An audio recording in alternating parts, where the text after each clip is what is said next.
talking about art. Yeah. Two idiots talking about art. Yeah. Well, welcome to the official first episode, although some of our streaming sites will say it's episode 2, but they're liars. But welcome to episode 1 of Two Idiots Talking About Art. And yay! In this episode, we're going to be reflecting on some stuff that Naoto and I have just kind of generally thought up or talked about through our times on Zoom and when we're actually talking and not just being quiet. Just kind of where we've come as artists in the, I guess you could say, the old ways versus the modern. And under that scope could be many different things. I mean, it could be the style of art, it could be the process of art, it could be the artists themselves. And it can look like a lot of different stuff. And I think we've kind of brought that up here and there in different ways, and talking about say the Renaissance versus now, or what our technique is. Like I tend to work a lot in alla prima, and I think Naoto does that a little bit as well. And occasionally dabble in it, but yeah, definitely, wouldn't call it alla prima and might level. Yeah. Well, if you could do it all in one sitting, I think it. Yeah, mine's all. It's like all plame. Yeah. That's what I would call all mine. But yeah, so that's the gist of where we're going. So thank you, all of you, for joining us. Thank you for listening to our episode 00, A Tale of Two Idiots, where you got to meet the idiots, me and Naoto, and for feeling like you want to follow through and go on to the next episode and being brave to do so. I deeply appreciate that, and we're very grateful, and we hope this one doesn't turn you off. But if I can, I would like to give everyone, every single one of them that actually bothered to listen to the episode introduction and this one as a follow through, a virtual candy as a token of our appreciation. It's ribbon candy, so it's probably not that good, and it comes in one clump. So we're sorry, but it's the intention there. It's the thought that counts. Yeah. What is that called? The candy cones? Those corn candies? The triangle. Oh yeah, candy corn.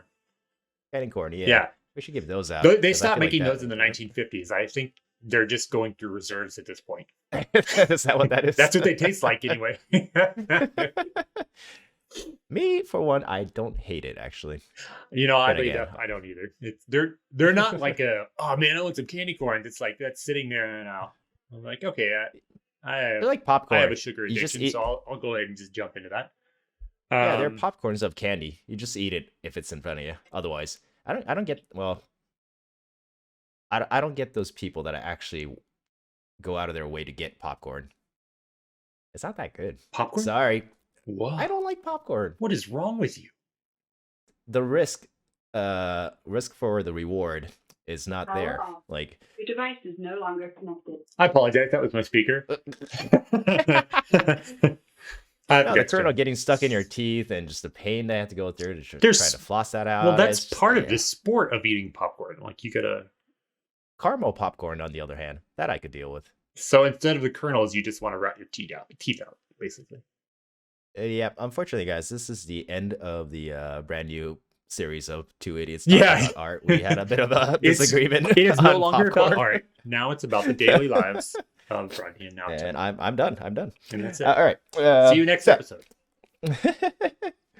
So, let's get right into it, shall we? We shall. So, yeah.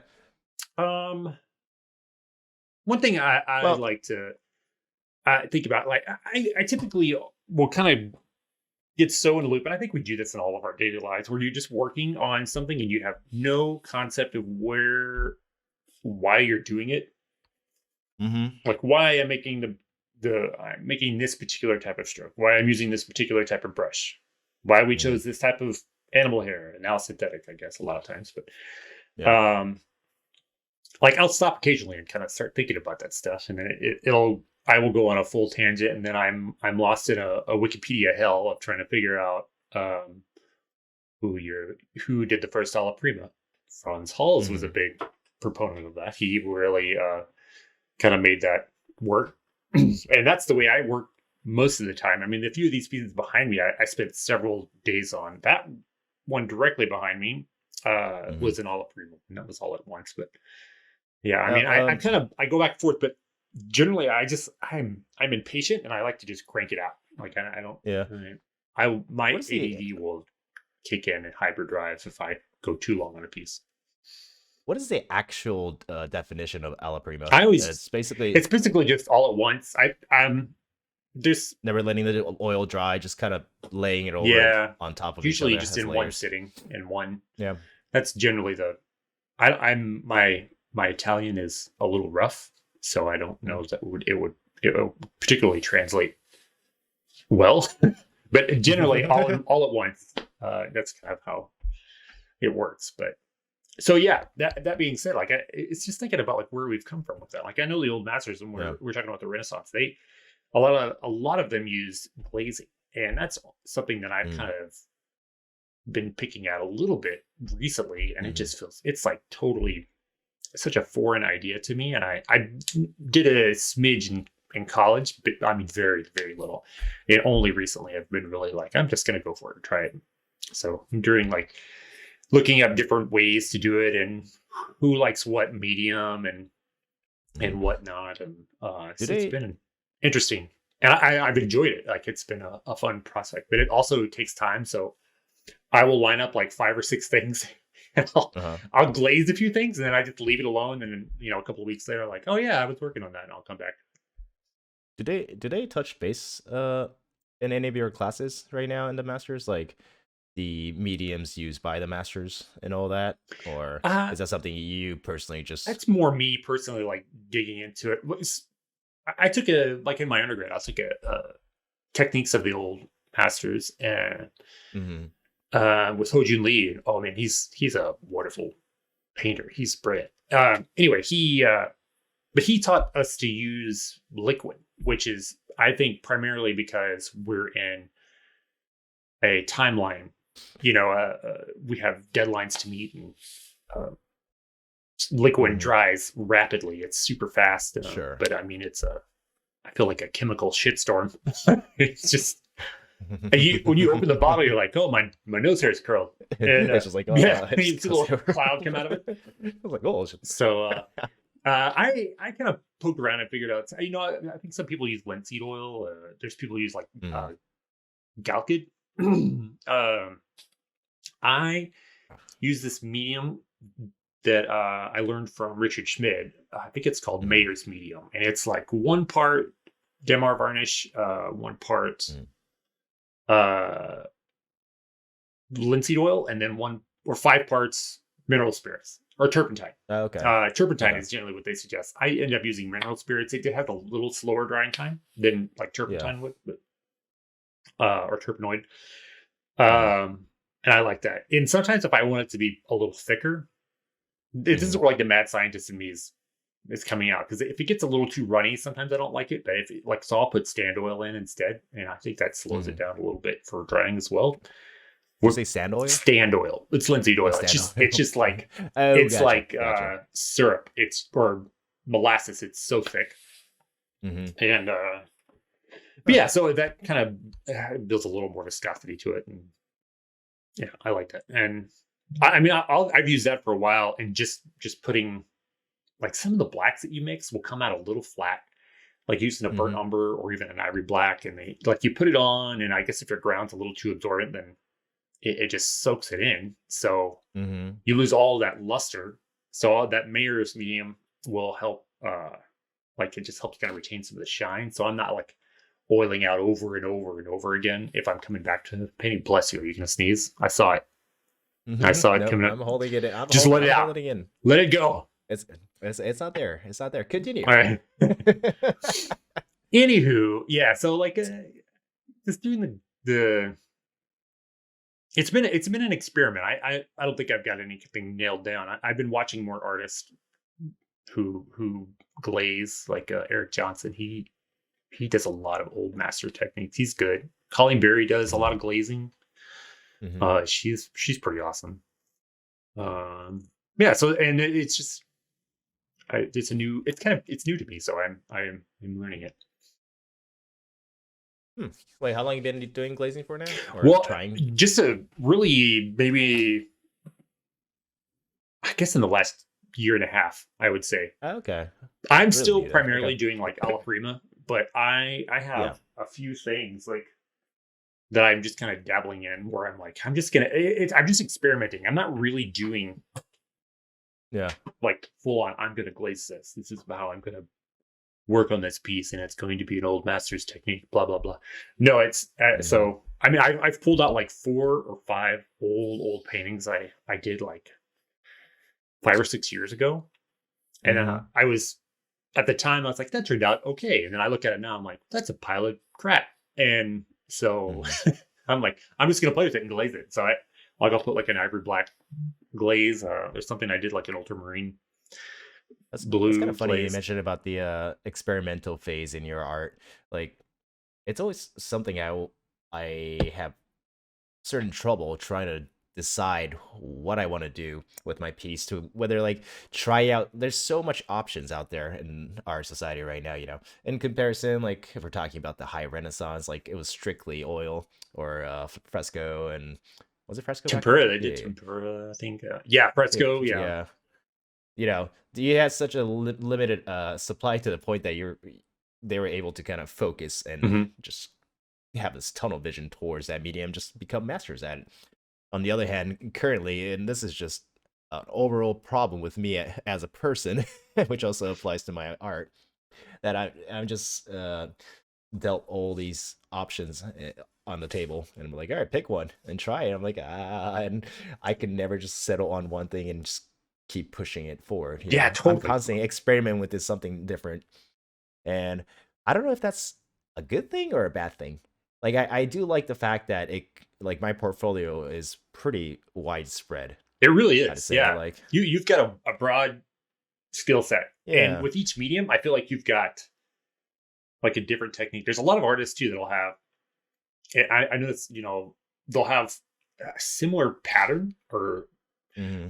way of creating strokes and forms and all of that in their work with like Hmm. charcoal to oil.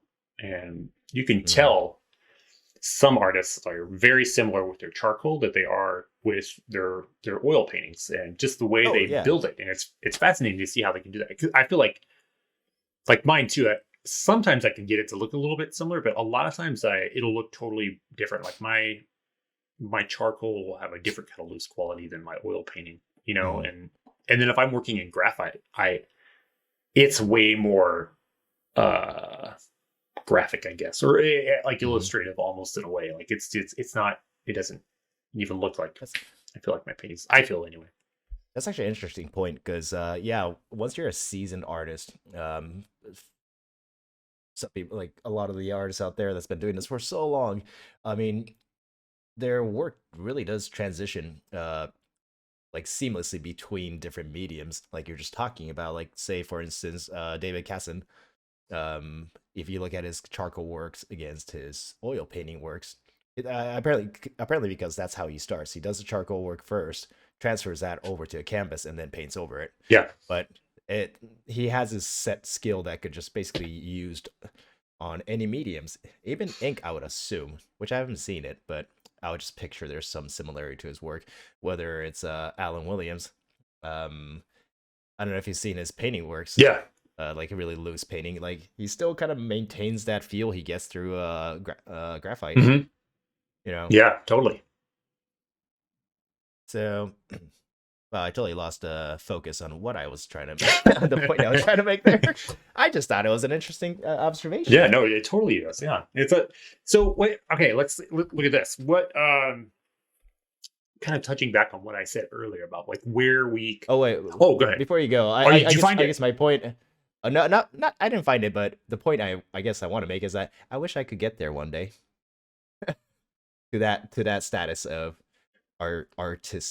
artistry level, artisan level, I guess. Wait, what do you mean? Like, artists, like where you're. I always mentioned about the voice of an artist. Oh yeah, I think that's something that you obtain through years of training, and then once you obtain that, doesn't really matter what medium you go to unless you're trying to Oh, like deliberately try something new and experiment with it. yeah. That carries on no matter what medium it is. I Yeah. feel like that's so true. I believe in you, Naoto. I think you'll find Thank it. you. That's Thank you. hard too, because that's definitely the hard thing about this business. There's no absolutely no script laid out. Yeah. And that goes with What- like how you make it. Wait, are you talking about our podcast? Yeah. Actually, we typed this all up. We sound like we're ad-libbing, but we're not. Yeah, we're actually. I actually even typed dialogue. that in prior to.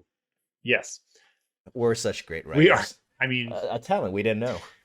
we're truly brilliant. What were we talking about? I totally lost it. Yeah, that's where we're gonna cut it. Like 20 minutes Yeah, later. 20 minutes later. Um.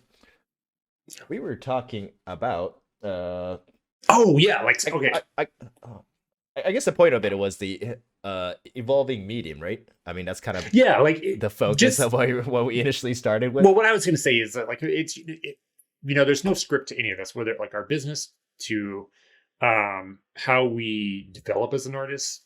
I feel like academic artwork is very.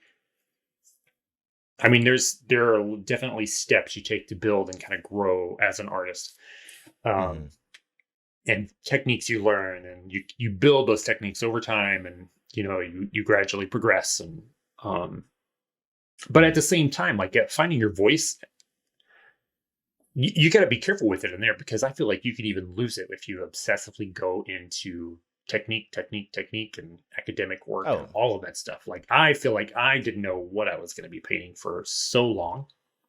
And I've lost that for sure. Yeah, I'm trying to figure that you'll out. get it back. You just gotta. I had to like really step out Mhm. and like start to see like, okay, I'm not getting as many commissions as I was, and like I'm just not getting quite the satisfaction with my work that I did for a while, and I almost feel a little bit bored with it, and like I'm learning still, and I want to learn, but I don't feel like I'm expressing at the same time. And I think a lot of artists too are very comfortable with like building the technique, and that is the process of creating all of these beautiful pieces is like it's just part of what their voice is. Like they just they create these masterpieces, and it may just be like a portrait of a doctor or something, but it speaks to them. The process speaks to them, and that's important, and that's great. And then like for me, I'm like, I want to be able to do that. And then I'll get to the point I'm like, well, crap, I'm not going to be that good. So I'm going to express something else. And, I'll want to like talk about mental health and all that stuff. So that's where my voice will come from. And I feel like that's, it's hard to find that. And it's taken me years to even get to the point. I think when I was a kid drawing comic books, that was when it was the most pure. And I would create all of my own stuff. And then once I was in my 20s and started art school, and I really started that academic process, I still had some of that imaginative quality and like ability to explore a little bit of while I was creating. And so I think that came through in some of my work. But then I really tried to hunker down and just be the best I could technically, and just try to build my skill set as much as I could. And I think I hit a wall with it, and then I had to like step back and be like, okay, this doesn't feel like my voice. It feels like me trying to be like everybody else. And not to plug another show that we are going to have, but we are going to be interviewing Corey Pitkin. Brilliant. That was so artist. seamless. Yeah. Anyway, this is important because he said something that just like totally blew my mind. I don't even know if he ever remembered this, but I'll bring it up when we interview him. But he was talking about Richard Schmidt and how like I think we both connect on like how much we obsessed with like how much we loved his work and really wanted to practice his techniques and all of that. And he said something, he said he was doing it so much that he was schmitting all over himself. And I mean, that just killed me. It cracked me up. I thought, God, that's genius.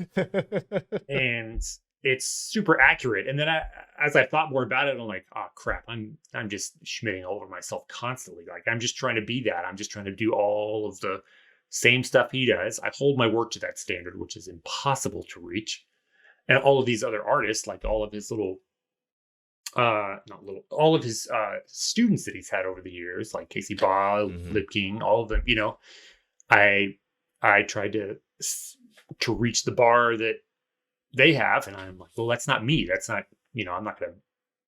That's just, no matter if my work is as good as theirs or not, I'm not gonna be them. So I Sure. have to stop. So that was a good point for me. Like when he said that, I was like, okay, it's time to shift.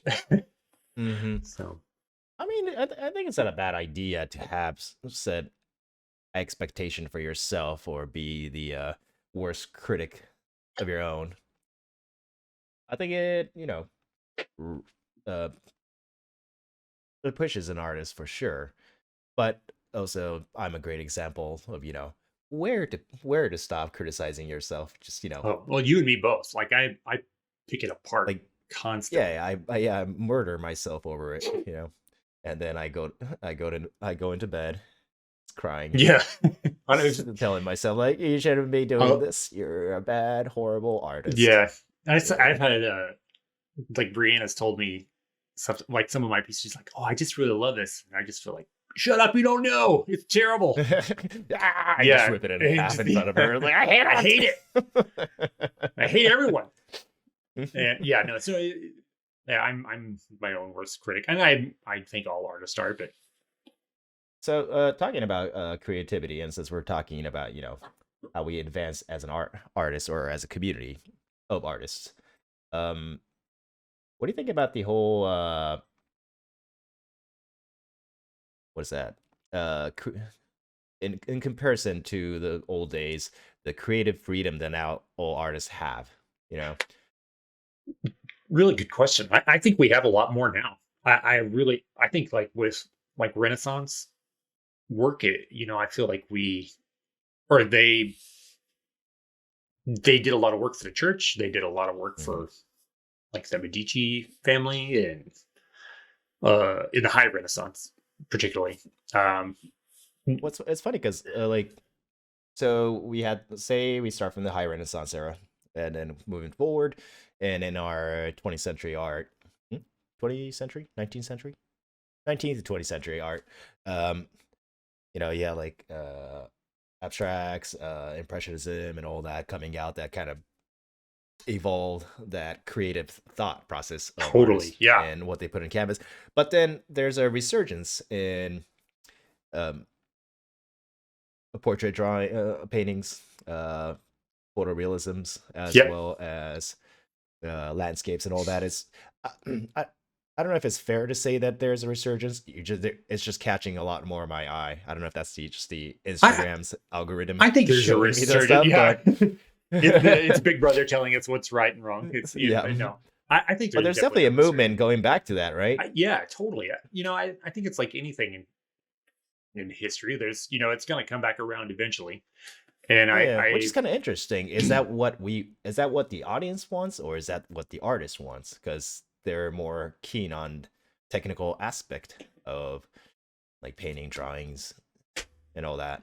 I think that's both. I think that the there's what abstract work, abstract expressionism, like all of that would just, it consumed the market, and it was, I think, kind of a necessary thing too, because it broke up what like with impressionists, like they were like, I don't want to do that. I want to paint what I see and not paint what they're told to paint or what they know they should paint, and stick to forms and all that stuff. And I think that was a way of like trying to the standard that you were supposed to stick to. And I think that was so necessary. And if you look at how it just, I feel like it just disintegrated in a good way. What we were just told how we were told we were supposed to be painting, and there was no, like we were talking about earlier, I don't feel like there was a lot of voice in it. And I think people Right. use their voice in a particular way to express Mhm. something, but I think they developed more freedom. Like, well, I don't want to paint that color. I'm going to paint this color, or that's not the color I see. I'm Yeah. going to paint this way, or I don't have to paint that person 8 heads high. You know? Like personally, I'm wondering how much of like the social media presentation and presence itself has influenced said resurgence of the portrait as well as landscapes or realism paintings. Just because if I'm just playing out this scenario in my head where a lot of the things that people post are like videos of them actually painting or finishing their work. Yeah, Yeah, yeah. that gets a lot of views and that gets a lot of attention. And in that sense, like I'm wondering, like, is it more fun to watch a video of somebody doing abstract painting of just smearing paint on a canvas versus somebody starting from an empty canvas doing a photorealistic drawing? Like, take for instance, what's his name? What's the kid's name? Rodriguez. Oh, Devin Rodriguez. Devin Rodriguez. Yeah. Yeah, like that's is it gimmicky? Sure. Is it good? Yeah, of course. But I'm trying to think of other scenarios if he were to be, say, drawing, I don't know, a tree in a park every day. Would he be gotten the same? Yeah. Or, Yeah. sorry, No, like or like sorry, other way around. Like if he was drawing like a stick figure with and a sword just running around every day, going like, hey, I don't feel like but he'd have in a 1,000,000+ followers on Instagram for that. Yeah. It's that aspect of people looking at it, like, oh my god, he just drew that person in front of them, like pretty darn realistically in that few spare minutes, whatever, however long subways in New York take. I don't know. Which is so crazy because I really do wonder how long he's in that situation. If, I know, if it's people are like not familiar, some of those, if- it's like, did you go from like Brooklyn to New Jersey? Were you both on the Yeah, bus or the like, train what is for it? that long? Like, did you like how did you manage that? And really curious. I mean, but For I think he's fast for sure. But oh yeah, like for when he sure, does no doubt about that. those little 8x10 paintings, it's like, did you just know that person was like, what would have happened if they had gotten off at the next stop? Like, post that. I want to see that too. I want to see you be Right. like, ah, shit. I guess I'll redo that one later. For those who don't know, Devin Rodriguez, he's famous for TikTok. Yeah, like he He's a paints, he TikTok draws, he does quick sketches of people on the subway. And I think that yeah, doing that, Yeah, he's a blew New up. York- Yeah, he's a talented painter and a young guy, and like he just Really- like once really fun. he started sketching people on the subway, like he just took off, and it's really cool to see it. His painting's really good too. Yeah. Although I have my doubts about all the people he's actually sketching. When he gives the finished work to them and they're like all surprised. Yeah, There's times that I wonder, like, is this staged? yeah, Like, not obviously he's drawing all that and it's come from scratch. Like, there's no denial in that. Yeah, but it's just it's when everybody's just so ignorant to not notice this kid sketching in front of them and go like, here you go, and go, oh my god.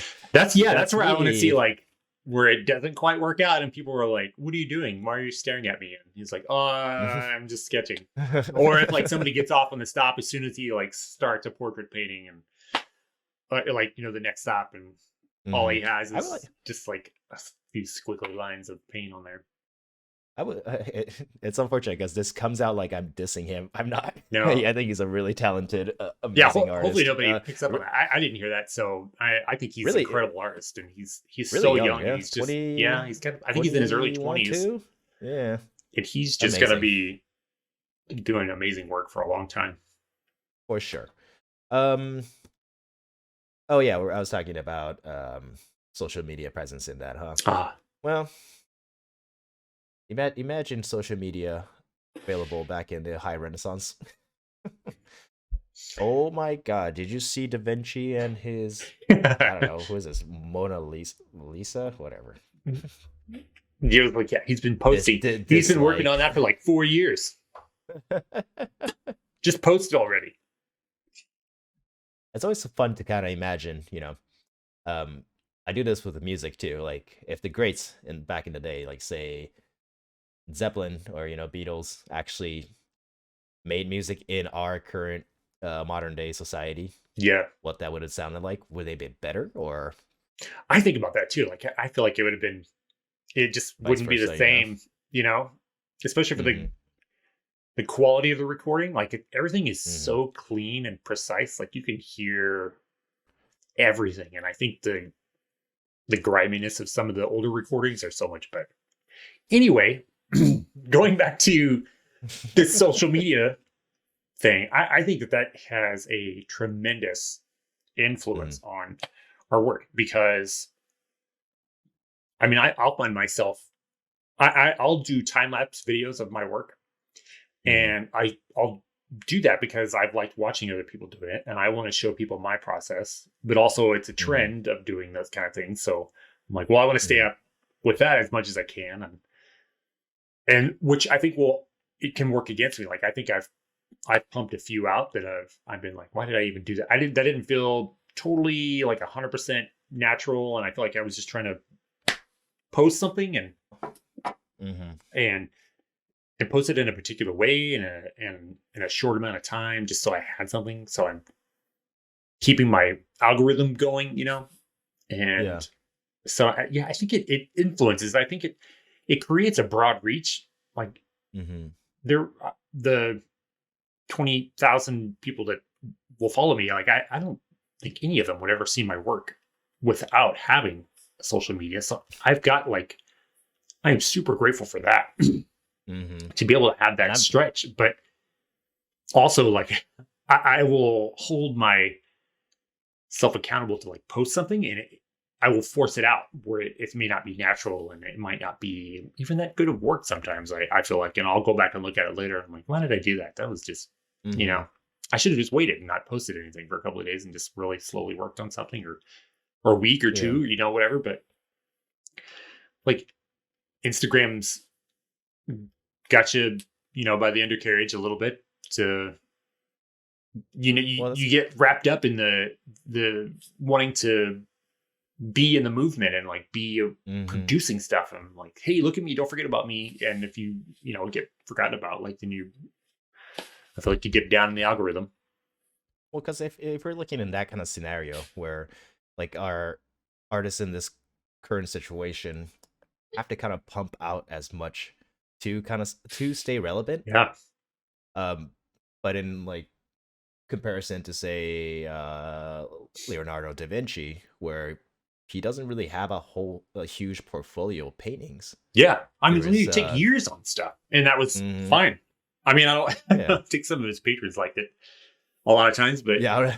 um, but still, I mean, I would, it would be pointless for me to spend years on something. Although I do have Mhm, some paintings where I'm like, I've come back, like I will work on one and then mhm. feel like, God, I'm not getting anywhere. So I'll put it down and I'll come back like a year later. I'm like, oh, I think I can work on that again and work on it for a month. And then Mhm. one in particular I'm Oh, thinking of, I've done that like 3 times and I've had it like tucked away for like 6 years. yeah. I think that's kind of the reason a lot of people are um, putting out prints out for their works these days, Mm-hmm. so that they could kind of have a good balance between actual making a fresh new piece, whatever it is, but while, like focusing on that, but while also being able to, make some money on the side, which print always helps. Right. Which is a good point, Naoto. You should probably Make some print. start doing that too. Make some prints. Note to I self. just had a note to Yeah. self. I've looked into it. I just don't have a full grasp on it, I guess. Yeah. Yeah, I think I'm overthinking it. That's usually my problem with that stuff. I've done Hmm. some, so I can help you. We'll handle Yeah, it's that like, on oh another yeah, episode. yeah. We'll talk about that could be a whole episode of its own, like how To print to or make not to prints print. of your. Hmm. Yeah. Yep. Yeah. Yeah, I would like to make prints of me little stick figure sketch on my bar napkin. It looks pretty good. I You want could to do make it. prints of that. Yeah. I think Salvador Dali used to do like he would make sketches to like pay for things Hmm. sometimes. Or Yeah. I think Basquiat did it. I may be wrong. Oh, really? Please don't fact check me. Never, don't ever don't waste your fact time. check I'm us. likely wrong. No. Don't do it. Hmm. And there was something else I was gonna say and I've lost it. Where did it go? Shame on you, Mister. Shame on you, Mister. Son of a bitch. Yeah. Okay. So Oh, no. here's the thought that I had. Where I kind of mentioned this earlier, like how like where we've come from with our work, and like really thinking about that, and like stepping back and be like, oh, okay, I'm practicing this tradition of something, and I learned it from this, but where did it originate? Like, where did it come from? Do you ever think about that with like your work, Like my personal work, like where it started? like your personal work?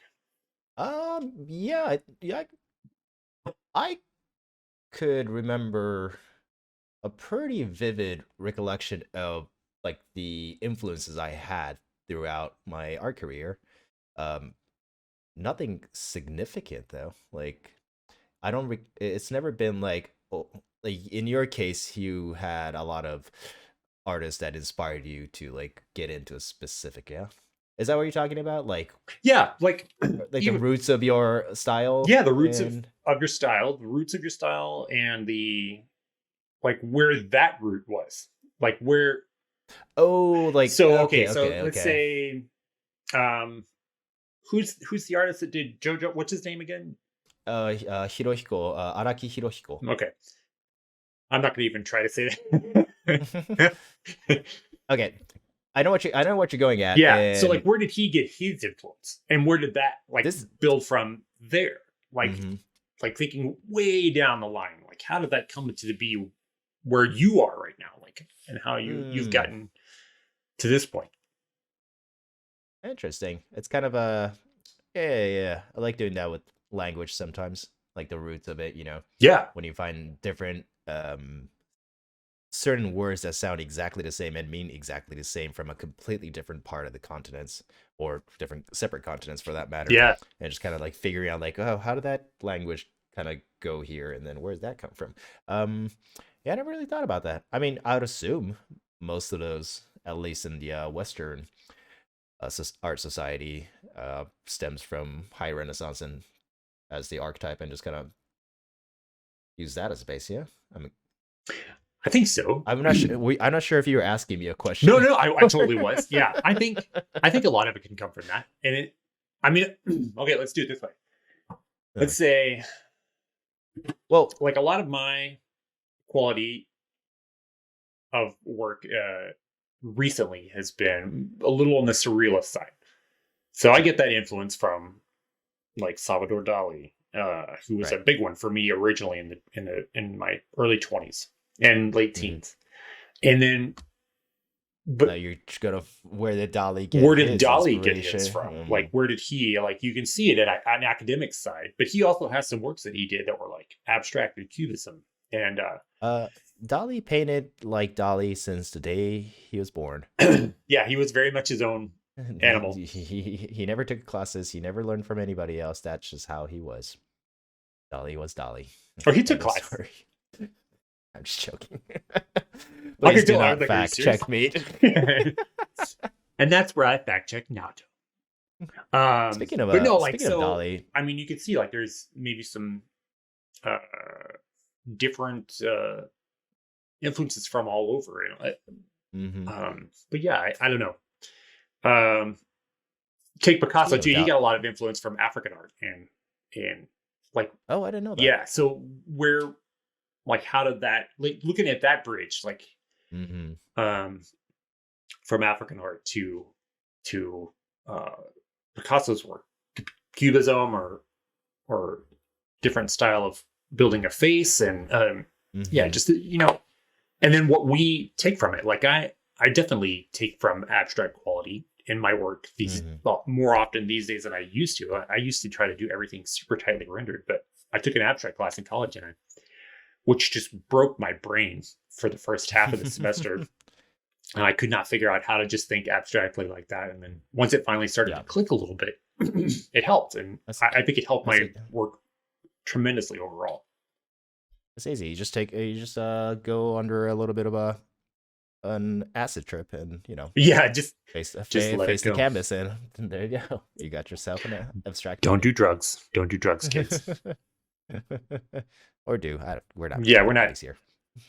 Parental units. I don't know.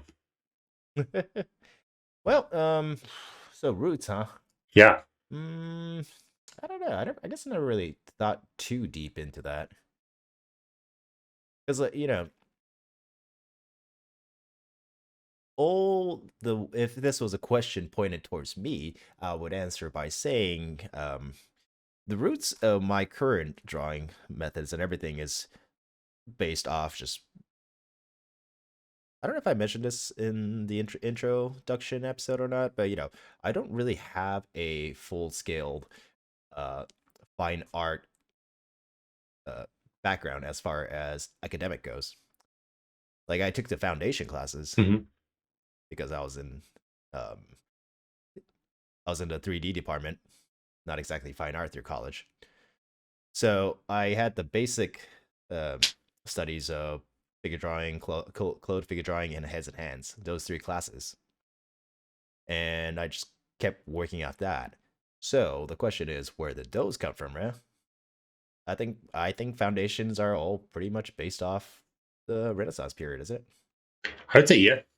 Yeah, I think a Mm. lot of it just is rooted in that. Yeah, those are the roots, at least. Then you want to get deeper. You're like, where did Renaissance get theirs? And it was Uh, Greco-Roman, like pre oh yeah. Black Plague and Dark Ages and all of that stuff. Oh, we're going all the way Yeah. back. We're not did going they to get stop until that we get from? to the cave paintings. Oh, the layers The within this conversation. Lascaux cave in France. Let's go. Oh, I wouldn't know. You're just making things up at this point. Yeah, we're just kind of, yeah, basically. So that's a good question for all of you out there and podcast land. Where are What the the roots roots? of your work? Like where Mhm, are your influences and what are the influences of your influences and mhm. like what something to think about or not. I mean,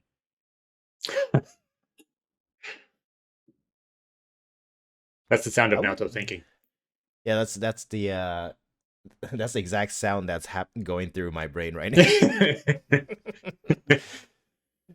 You could hear the little yeah, the little mice squeaking, like yeah. Yeah, just nibbling on the edge of my cranium. Let us out. There's no food in here. Well, that's I was thinking about what you just said about roots and where that lands an artist down the road. It's because I would like to think every artist is trying to be original. Every artist is trying to be unique, despite knowing that there's no such thing. Yes. But that's also not exactly a true statement, is it? I think, I think it is. I think it just because we're all stealing something, we're all Sure. taking influence from somebody consciously or subconsciously. Like we'll find something that attracts us Mhm. to what we're doing. So I almost take it when people say like, "Oh, there's no such thing as 100% originality or unique idea." I usually take that as people just complain the fact that they can't do a creative work themselves. So it's just their it's just their way of you're like, that's just because you're it's like, dumb. I'm not trying to like diss anybody by No. that statement. Yeah, but, no. I get what you're saying. I think it's kind of a gray area because I think you can I'm you not make some I'm not really saying that unique they're work and it's a conglomerate, a pile of all of these different influences that you have that you've put together and it looks original. I think sure. that's Like, where it can feel original. But I mean, you got to learn something from somewhere. So it's not going to be, you may have uniquely put 50 different ideas together into one or taken a little bit from here and there, but all right. Whenever this kind of conversation comes up, I like to bring the best metaphor I could think of. And that name is baby metal. oh. All right, one end you're taking Japanese pop, like kawaii genre, Yeah. idols, uh, just Japanese pop artists, basically. And then the other hand, you're bringing these full on like professional, high grade metal that could do literally any kind of metal music from thrash, doomed, you name it, they got it. Just listening Big, to them, like just their instrumental stuff that you've showed me is Mhm. nuts. It's crazy. And then you mix those two, and again, is it a brand new idea? Probably not. I think there was something like that before. And it's again, is it gimmicky? Slightly, but it just works. And do I consider that original? I think it is. Hmm. I mean, that's kind of like saying, again, music is a great way to kind of show example for that. Like, just because somebody's making a song in a certain genre that's been done before, does that make their music not like, is it not original or unique? I don't think so. I don't think that's a fair statement. I see your point. I mean, not saying that there isn't plagiarism, like, Vanilla Ice just changing that one note from From Queen, yeah. yeah, Bite the Dust, like, He's like, okay, well, that's kind of an obvious Yeah, thing, yeah, like, totally. no, mine goes dun dun dun dun dun dun dun dun dun, or I forgot Yeah, it's what the like difference was. there's But it's like like a one note. and then mine was like It's like, okay, all right, like nice, all right. Back to nice try, back to the Rob. fine arts. Back to the fine arts Yep. scene. Yeah. 20 minutes later. Yeah, 20 minutes later. I will be adding that sound bite in eventually. Maybe I right feel like now. this is the most appropriate episode to do that. Yeah, it really is. Of our two. Well, I'm trying to recollect my thoughts, where I was going with all this.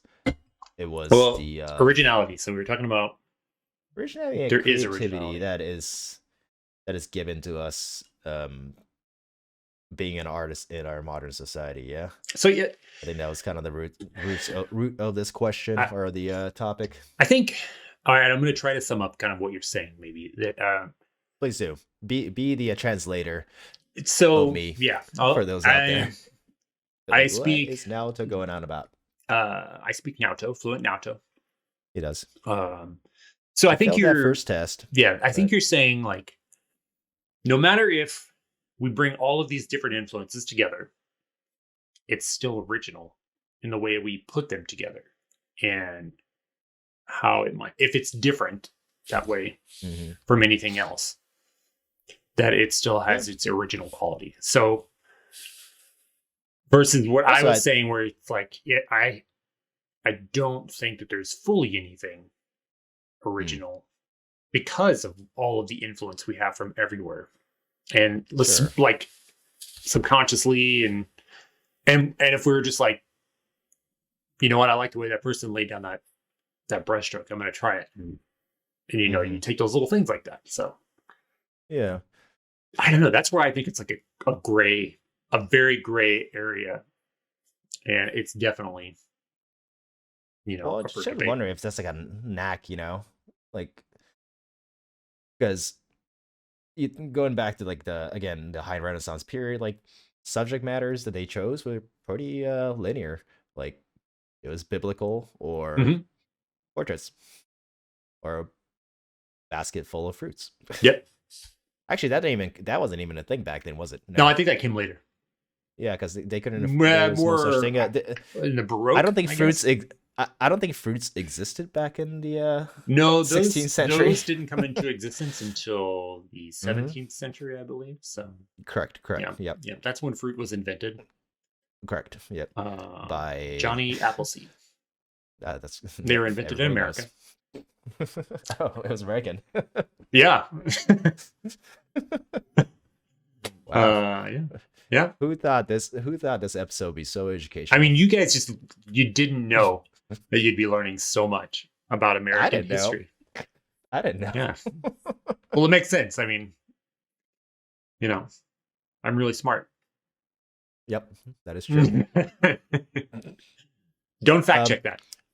Anywho, like, my point was, yeah, with the subject matter being so linear back in the day that linear, or shorthanded, And in comparison, like maybe we are holding that idea and the concept of trying to be original way too much to the point that it becomes like a weight. Yeah. No, I totally think I know I'm definitely guilty of that. Because Like I I've do, got to make, something unique. I got to make something that'll stand out yeah, and yeah. put me on a different pedestal than what other artists are on. Hmm. And And that's kind of yeah. that's another reason why I think more skill-based art, more like the resurgence for portraits and all that is coming out, because it's not, exactly about, not always about the subject matter or what you're actually putting on the canvas, more less the feeling you're trying to convey through the thing you see, as well as, the skills that you acquired as an artist in full display, Yeah. which is what I like a little bit more. I like being creative, but oh boy, does it hurt my head sometimes. It's hard. Mhm. Try to I like, I definitely miss the days of being a little kid and just be like, I'm gonna draw this superhero whose arm can turn mhm. into a car. And the I can't do fantasy drawing just anymore. You know freedom why? of that. The academic drawing actually really wounded that part of me quite a bit. Like Mm-hmm. Because academic I keep thinking art. like, okay, if this guy has 6 arms, how does the anatomy of I his know. I will bone structure work? And I was like, no, that makes no sense. That makes no sense. I'm like, ah. I will talk myself out of stuff like that too sometimes. I'd be like, oh yeah, like so, like how's this guy gonna have 6 arms? I mean, the shadow's not gonna fall on that, right? So I can't paint that. How am I gonna make the form look appropriate? Yep. How is it gonna come out of the anatomy? Like in his ribs, like Hmm. where's the shoulder Yep. joint gonna be? Yeah. All that thing just, yeah, spoils my Yeah, my thought process. Yeah. and I wish I that's could. welcome to adulthood. Yeah, no, I mean seriously, that's the one hard thing about academic work. Like that, I really feel like there's got to be a good balance in any educational art education, or I would say mainly it's like art education, like where you're taught to have, like if they're gonna have a strict like stick to this, learn how to paint this, they need to also have a balance of, but what can you do with that? Hmm. What can you make with this sphere that you've created? I did that with kids that I taught several years ago. I did like a little. It was like a oh god, what was it was homeschool kids. Those are the Hmm. best teach. They Homeschool kids. homeschool kids. They were awesome because they were so honed in on everything I taught, and Oh. really, Oh. I was amazed. They were better than a lot of my adult students, and because I would just say try this, and they would do it. And like in my adult classes where I had people from ages of like 20 to 70, and they would be like, Hmm. well, I can't do that. And like, just shut up and do it. Just Actually, don't say that. actually had Just a. do it. Just try it. Just give it a shot. And these kids were brilliant. They would just, I would say, okay, I want you to draw a sphere, or we're just going to start this way. And I'm going to show you how to make a shadow on it. And they did such good work. And Nice. anyway, I would tell them too. I said, okay, now that you've made that sphere, what can you turn it into? Mm. And some kids drew a whole, like somebody drew a dog that they Mm. was catching a ball, and somebody Yeah. drew like made it a planet and all of that stuff. So it was just, I think that stuff's so important to keep up with. Like I've had to retrain myself to think more abstractly and kind of reach into that imaginative quality and deconstruct the academic part of my brain Mm. and just have that kind of childlike experience with art where you're just creating to create, but knowing how to use the skills that I've learned I in bet that that was pretty process. helpful for yourself too. Was that Yeah. I said that was probably helpful for yourself as well, huh? I that mean, was yeah, that teaching both for those the kids kids and was you. that was like the best class I've ever taught. Like I they know that were struggle you so taught. super into what I was doing, and they were so receptive to what I was doing. If you ever have a chance to Nice. teach homeschool kids do it. Oh, I would try that. They were Yeah, young too. because They were like I think my youngest was 6. It was like 6 Mhm. to 9. That's what it was, I think. And Yeah. they were just amazing. I had so I much was I fun was teaching that. actually did like a 2 hour session. Like my boss asked me if I could just kind of like do a little workshop class for her daughter. And I was like, oh yeah, totally. And I asked my roommate to model in for me. And she came over and she brought a friend Oh, I remember that. who's also an artist, or they're both high school kids. I'm like, okay, so yeah, well, let's do a little charcoal work, and maybe I could show you like just a quick idea of like how to get started, like work with light and dark. Talking about like a lot of people tend to jump straight into like trying to draw a figure Yeah. instead of like understanding shapes Yeah. and They shade draw and what that, like, they yeah. know is there and not what they see. Yeah, Yeah. exactly. So I was trying to show that, and like no matter how many times I mentioned, and the kid, the friend, uh, that she brought, just kept doing his own thing of like kind of doing like Yeah. very like cartoony anime-esque like drawing, and it was it was good for his. Oh, it was good work. I'm not denying that, but it's just like, well, you came here, you want to learn. You asked me to teach some stuff, but Yeah. you're just going out of your way not to learn. So like, I don't know what to do It's like, with what you. do you, But I kept pointing. that's It's where like, it what he goes did, like what the he other did. way. Like it's where Mhm. you're only like doing, totally imaginative and you've developed some way of doing things that you like that's not Mhm. what you're going to learn about. And that's where I had problems with like adults. And I wouldn't say problems. Yeah. Problems is the wrong word. That's where some of my adult students would have issues if Yeah. they would be like, well, I can't do that. That's not the way I do it. Or, I've never done it that way. And it's like, well, you have, Which I you, get. you Which have I to get. try. I mean, that's the whole Yeah. point of taking a class is to learn something. So I'm showing you a way Mhm. that I know how to do it. Just put yourself out there and just, try to do it. And that's like in the other direction, like what I was saying, where, yeah. Mhm. So basically that's a good point that you brought up. Yeah. All right. What else we have as far as the evolution of art into this modern society? I don't know. What is that voice? So it's like I don't know. It was Australian my Dracula or Some- I thought I was going for more of a what are those entities called, like timekeepers, or like the like DC and Marvel comic always has like that, like ethereal like beings the that just Watcher or observe the Watcher kind of thing. yeah. That was my version of that. What else can we talk about? The evolution of time So now you sounded a little bit and like art. you're from Queens and you have a I'm cold. not. I could do voices, but I could never hold a voice. Yeah, I see that. Mm-hmm. It's a noble effort. Yeah, don't ever ask me to do foreign accents. I would butcher it so bad. I'm gonna ask you to do one every episode now. Okay. I will be offending somebody out there for sure. We'll never know until you start talking. Yeah, what do you think? That's probably yeah. I feel like we've covered a lot of ground today. I don't Yeah. even know exactly about what.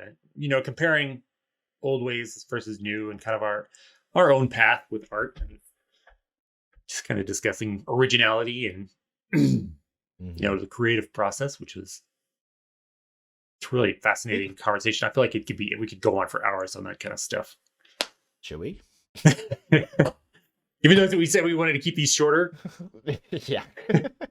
change of plan, I mean- folks. We're going to be here for another 6 hours. I mean, we come a long ways, haven't we? Though, I think so. as a group, Yeah. Obviously. Yeah. But more than what the eye meets, what we see, the obvious stuff. I mean, and I don't know. It's always a question that I ask myself. Like, was it for the better? Yeah. Did it make things better? Yeah. I think about that kind of throughout my career. Like, it's me exploring for the better. Like, I paused with commissions and stuff for a while, so I could focus on just kind of reconnecting with, more imaginative work and Mhm. more of my own voice. And I'm like, well, was Yeah. that worth stopping doing commission work so I could try to focus on that? And I mean, it was worth it in the sense that I got burnt out because I was doing only commissions, and I was just becoming a photocopy machine there for a while. Which, I mean, I've started doing them again because I'm like, okay, I like doing that again, but yeah, I just Well, needed let's a say, balance. The balance comes into play there again, like just finding that balance. like for instance, like as close as we could think of like the 90s versus now, you know, maybe not as far as back as high Renaissance per se, but the ways of an artist and their um methods, I guess, in order to like be a sustained artist has, I wouldn't say drastically changed, but definitely new elements has been So uh many new, yeah. yeah provided. But at the same time, was that was that kind of a guideline that we all had, that's, I mean, still here but not as much, like gallery works and all that, people are still doing it. Yeah. I think there's a framework there. Like people are still doing commissions, people are still teaching, Mm, people are still doing gallery work, people are still just selling their own work. Prints, have changed quite a bit. The way people aren't doing like a line of block anymore. Now they're getting inkjet hmm uh, printing done and doing it themselves at home a lot of yeah times. But I mean, there's so much. Like I was saying, there's a foundation there that we still stand on. We just now yeah have so many more is tiers to it work from. Like we've got the internet, which connects us globally, social media, which sure has all sorts of trends and influence coming from different artists. And I think it's saturated the yeah market a lot, but I also think it's helped grow our own exposure a lot too. yeah So I guess all in all, it probably did more good than bad, huh? yeah, I think I think. so. And I think it's how you can be mindful with it too. I think it can continually grow to be good as hmm long as you like stay present with it. like as crappy as some of the path to take was, like again in the 90s, because it was very much limited, yeah, those two, you Yeah. know, who could make it and not. I wonder if that got lost somewhere in the last decade or so, the obvious path to take, isn't it? I mean, like I said, like there's more options now to people could actually get to that height, whatever that they're trying to achieve now. Hmm. um but again, is it so saturated that it doesn't, there is no such thing, there's no like I'm thinking Like like there's no the ceiling. Like artists. there's no like. Yeah, exactly. Yeah. Mm. Well, no, not ceiling. Folks, hold on one second, let me clear my thought Here, for one I'm gonna do some moment background to music while that happens. 30 minutes later. and I remember, I my point came clear. Okay. I know what I was trying to All say, right. and I realized I'm revoking all that I just was gonna say because it made no sense. Okay. All right. So stricken from Here, the let me record. explain. Let me explain myself. What I was thinking was that, so with the certain guidelines and path that was kind of in place in like said 90s, you know, you had a specific achievement that you're trying to achieve, or a goal you're trying to achieve, yeah, I like achievement as that an you're trying to artist. achieve. Yeah, I like Yeah. that. This As podcast an is an artist. achievement we're trying to achieve.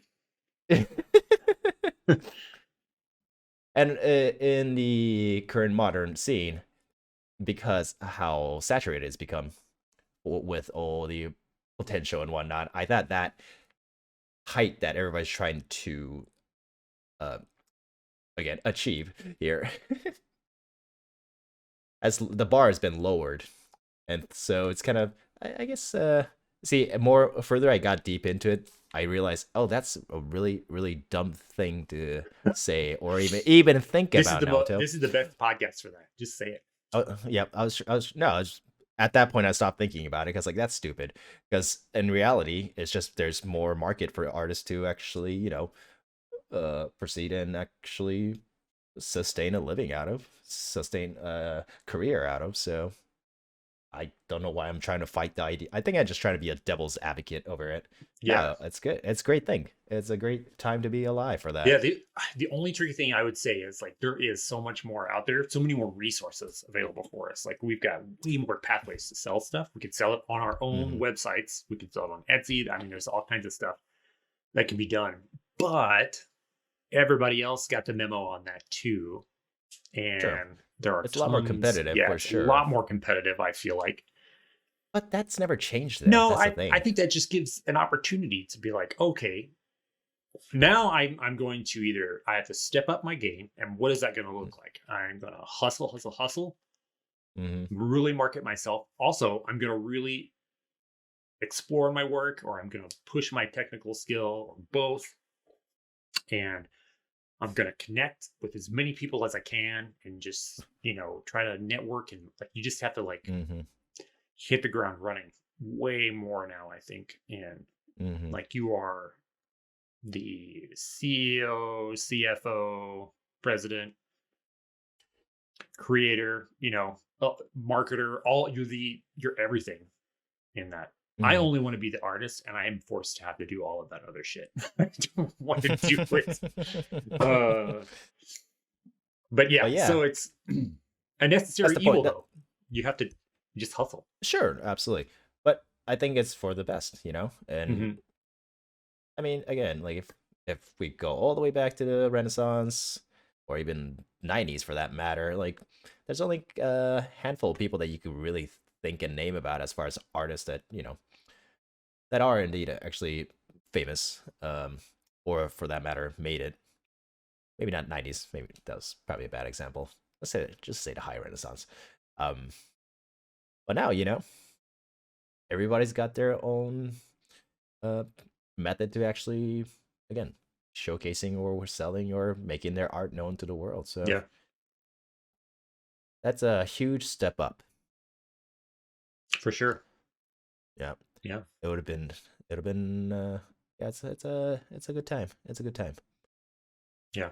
I'm excited for all of the exposure that I get to, like all of the different artists that I see. Like there's so many that I know that I would not have been able to find.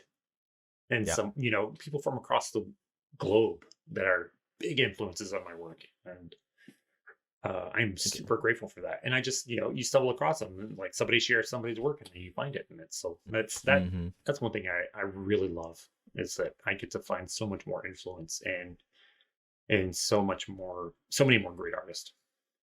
Yeah. There should be a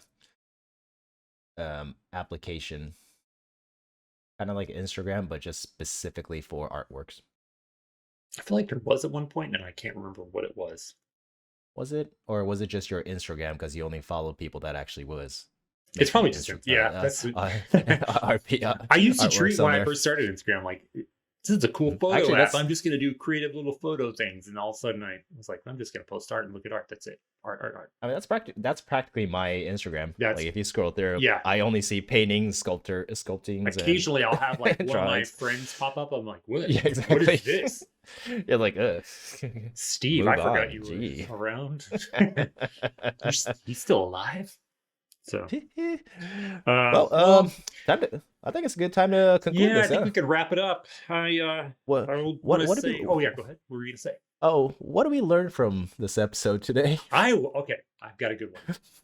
Oh, okay. I think everybody should really reflect on the fact that none of our facts are probably true, for one. Yep. So shut up. Also, what are the roots of your work, and what are the roots of the roots and the roots of that? Like, where do you see it come from? Like, where do you think outside of like don't just follow the tradition? Like, really think about where your work comes from, where your influence comes from, where the influence of your influence comes from, and also, how do you feel about originality? Leave it in the comments. I love you. That's it. Well done. Yeah. Well done. Now that we actually talked about all this, what should the title of this episode be officially? We'll just call it that. Maybe like, what, we don't know we don't know the title, or what. We're just kind of talking about stuff. and things. We're just scatting, basically, Yeah. making things up as we go. That's what we'll call it. We'll just be like, skippity bop bop. Yeah. That would be the title. Yeah. Oh, damn it. That's going to be in my head for like a month now. Thank you. I Llama Scat true- Man. truly appreciate that. Rest in peace, Scatman. R.I.P.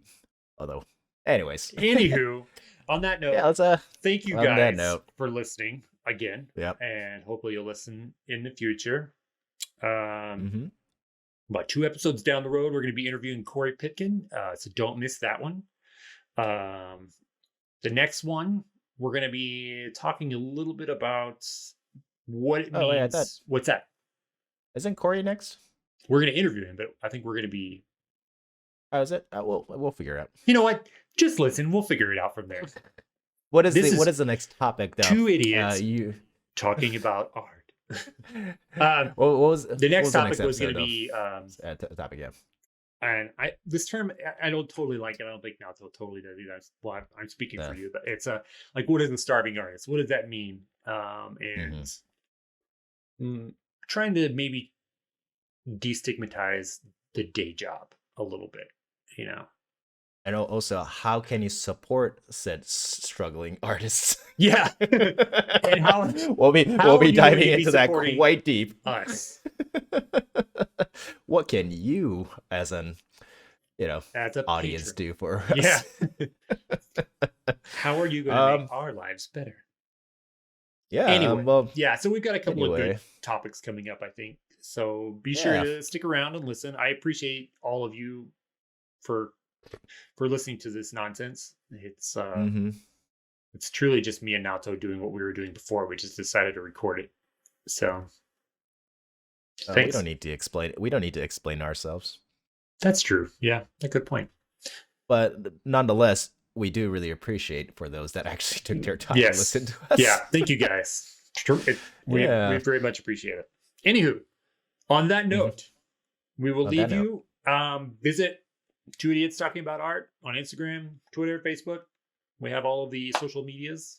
On Instagram, if you want to show us your work, we love sharing it. You can just hashtags idiots love art, and we'll share some of your work and try to spread the love. And we'll continue sharing other artists we come across, and we're just keeping the conversation about art going. Yeah, and try to hopefully figure out what is this 2 Idiots Talking About Art really about. Yeah. And do I want to we'll figure that out soon. Yeah. We'll figure it out. Yeah, eventually. All right. All right. Thank you guys. Well, guys. We'll see you later. Thanks. We'll talk to you soon. Bye-bye. Bye. And we'll keep smiling. You're making art. You're talking art. One of them's go down. Now, I have a great idea. Oh, what is it? The other asked, Let's do a podcast. and so it begun. 2 idiots talking about